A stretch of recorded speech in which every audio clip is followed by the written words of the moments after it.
This exam application tutorial is on the Group 7 halogens. The question for 6 marks, explain why the reactivity increases as you go up Group 7. So from here to here, why are they getting more reactive? So the translation, how do halogens react with other atoms in terms of electron transfer? So explain how they react. How does the number of shells change as you go up the group? And why does the number of shells affect reactivity?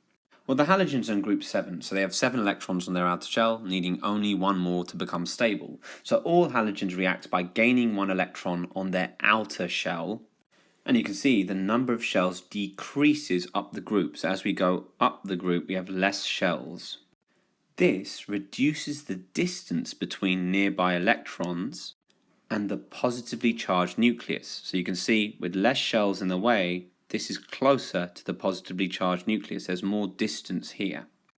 So you can see that the electrons will join to the outer shell, but there's more distance between the nuclei and the electrons but down the group. And you can see that here as well. So as you go up the group, there's a less distance. It's easier to attract that nearby electron. So a shorter distance between the nucleus and the electron means there's a stronger force of attraction between them, a bit like moving two magnets nearer each other. This makes it easier for elements to react as you go up the group.